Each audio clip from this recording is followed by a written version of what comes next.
Olá e bem-vindo de volta a mais um vídeo do canal. Hoje eu vou apresentar para vocês a minha carteira, ver como ela está indo nessa semana e apresentar para vocês também esse fundo de investimento, comparar ele com as minhas projeções de portfólio. Isso aqui tudo é dados públicos de um super fundo desses americanos. Vamos ver o que ele está investindo e por que dentro da carta também aberta deles. Então, começando pela minha carteira, ela está com uma rentabilidade de 52% agora. O nome da carteira é Estados Unidos Vantagens Competitivas e Fluxo de Caixa Livre. A minha ideia aqui é trazer uma carteira para vocês que simule o investimento em empresas dessas de extrema qualidade americanas, para eu comparar com o investimento em Ibov, para eu comparar com o investimento em empresas brasileiras e ver se realmente vale a pena buscar crescimento no Brasil, porque para mim são essas empresas aqui que trazem crescimento para o mundo. E são elas que eu estou tentando investir, buscando teses que eu olho dentro das empresas, vejo exatamente o que a empresa faz, como faz, quais são os fundamentos, gera lucro, não gera, tudo que é de contábil da empresa eu olho para poder colocar dentro da minha carteira ou não.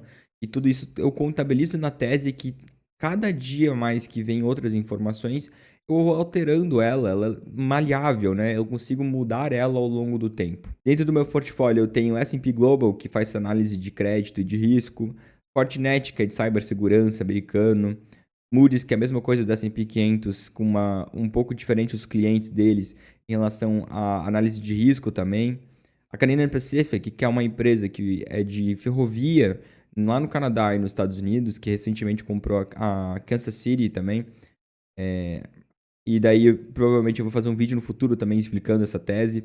Texas Roadhouse, que eu já fiz um vídeo explicando, que é uma tese que eu acho incrível de restaurante americano. Os caras são muito legal no que eles fazem. Eu já tô com uma boa rentabilidade dela no último ano. Amazon também, que você dispensa comentários, principalmente já agora ela entrando como uma empresa tech quase, com Amazon Cloud Services e os outros serviços dentro da Amazon. Apple, Adobe, que eu também é uma empresa que eu gosto muito, que eu gostaria até de aportar mais quando o preço me der a oportunidade. Chipotle, que é uma empresa de restaurante de comida mexicana americano, também muito legal de se estudar a tese, e Google. Então essas são as 10 empresas hoje que eu tenho na minha carteira. Lembrando que isso, meu portfólio está com rentabilidade de 50%, sendo que eu comecei há mais ou menos um ano e um mês atrás, dia 24 de 2 de 2023. E eu comecei esse portfólio com a ideia de fazer o tracking desse tipo de estratégia, porque antes eu não fazia o tracking. E agora eu estou fazendo. Então eu tenho carteiras de 5 anos, mas são bem mais antigas, que eu já tenho um tracking melhor, mas que daí contabilizam a empresa brasileira, a REITs e outras que eu não gostaria de colocar dentro da estratégia. Por isso que eu trago só essa aqui para vocês por enquanto. Então indo agora para esse super investidor, né, que é o Pollen Capital Management, que nada mais é do que um fundo de investimento que é administrado por um cara que é bem famoso. Ele tem por volta de 41 bilhões de dólares sobre custódia, então administra mais de 41 bilhões de dólares. Cresceu já, investe há muito tempo, mas os fundos, né? Esse fundo especificamente já está há bastante tempo no mercado e tem um recorde muito bom. Se eu pegar o quanto que ele rendeu, desde lá de 93, ele rendeu uma média, desde a Inception, de 88 na verdade. Ó. Desde Inception, desde 88, ele rentabilizou bruto 13,82% ao ano. Então isso aqui é uma coisa absurda. Enquanto o S&P 500, desde essa época, rentabilizou 10,34%. E o Russell 1000, né, que é o Russell 1000, né, que é um outro índice, ele rentabilizou 10,49%. Então ele está batendo, né, os parâmetros. E pode parecer pouco, mas 3,82% a mais, isso aqui ao longo do tempo, em 10, 20 anos, é uma diferença absurda de patrimônio que se gera, né? Tá, mas qual que é a diferença desses dois, então, Gustavo? Do gross e do net? Net é tirando os custos. Então, quando eu pego a administração do fundo, eu tenho que tirar uma porcentagem disso aqui.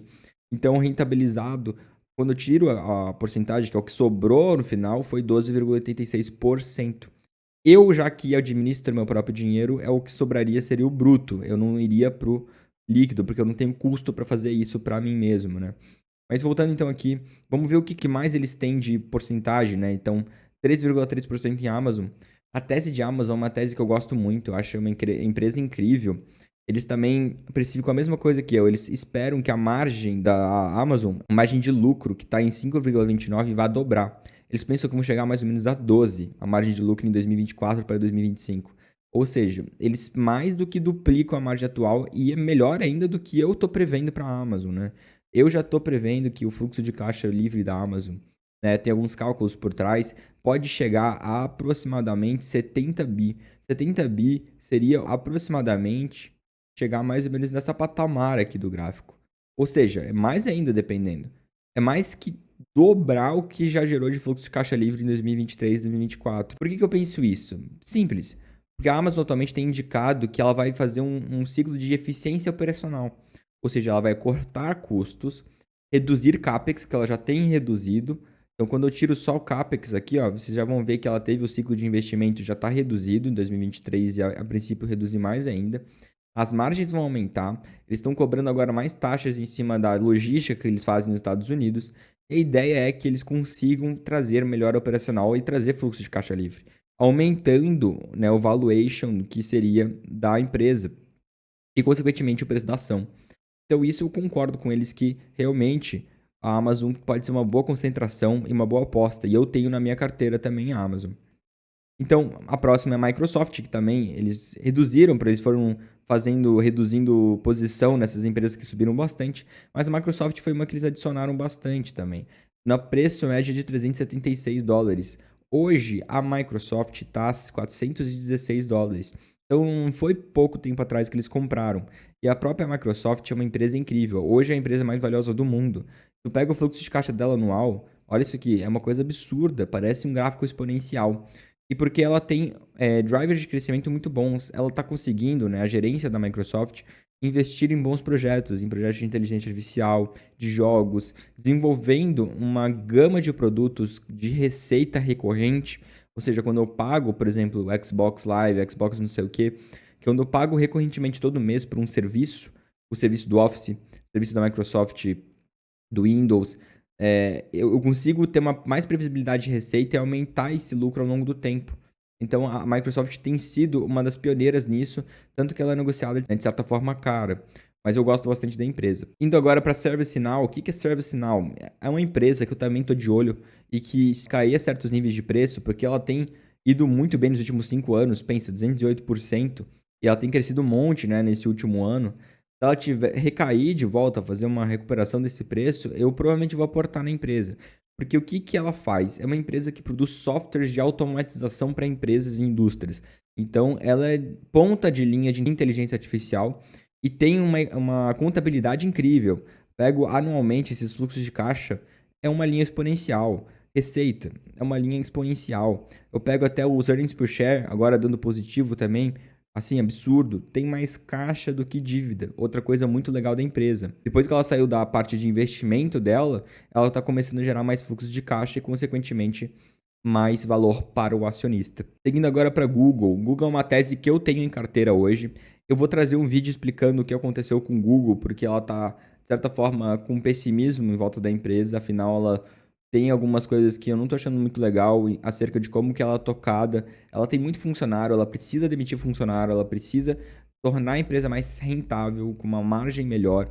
E tudo isso vai ter que ser precificado dentro da empresa logo logo. Tanto que se tu pega a Google, ela já é negociada num fluxo de caixa livre um pouco mais caro do que as outras. O PL dela é de 24, já é mais barato, de certa forma. Quando eu pego a receita da Google, também é algo exponencial. Quando eu pego o fluxo de caixa livre da Google, também é algo exponencial. Então são coisas que eu gosto muito. Ela tem caixa que compra qualquer coisa. Pensa o que é 110 bilhões de dólares de caixa na Google. Então isso é uma coisa absurda se tu for pensar que ela pode comprar qualquer empresa que ela quiser quase à vista. Tem boas margens, ela faz recompra de ação. Então, na parte de contabilidade, eu acho muito legal. O problema da Google é, eles estão fazendo decisões políticas, estão fazendo decisões de produtos com aquela coisa de politicamente correto, de coisas que eu não acho muito legal para uma empresa. Pô. Uma empresa tem que apresentar produtos consistentes.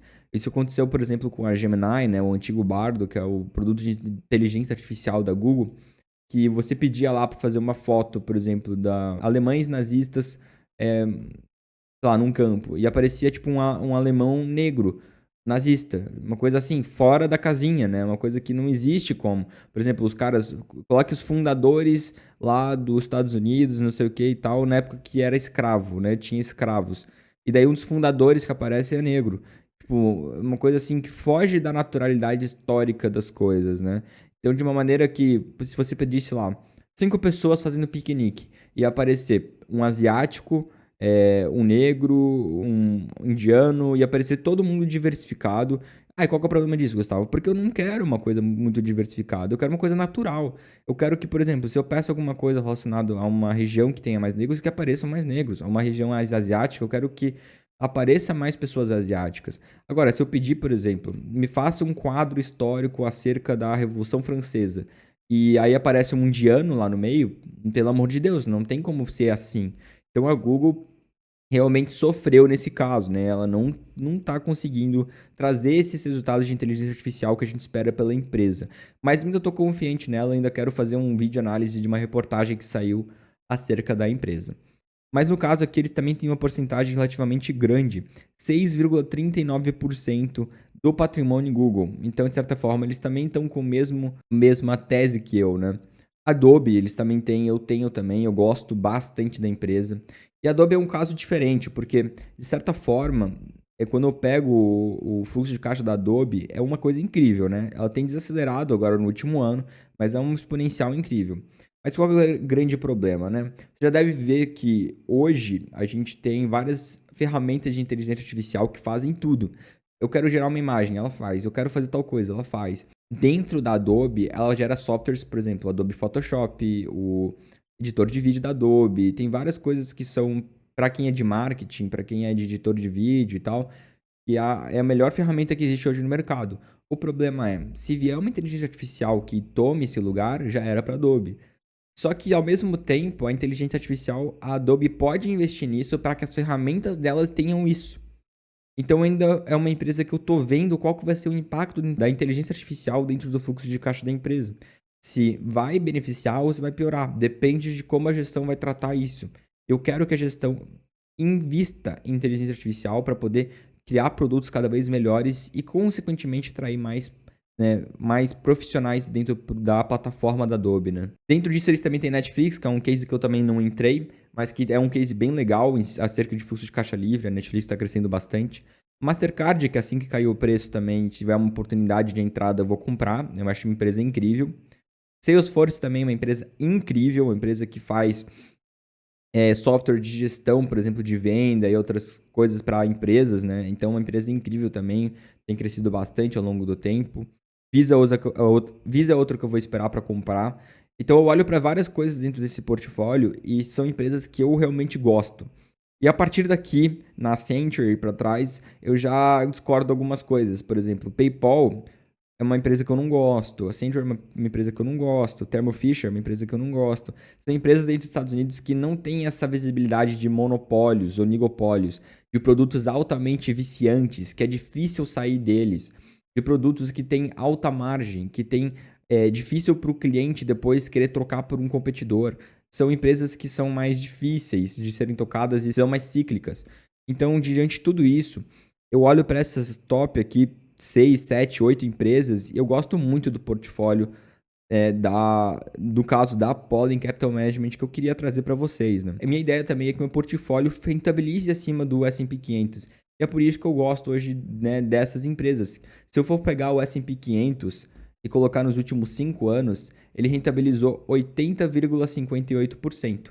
Vamos pegar agora, por exemplo, né, a ServiceNow, que eu mostrei para vocês. Nos últimos 5 anos, 208%.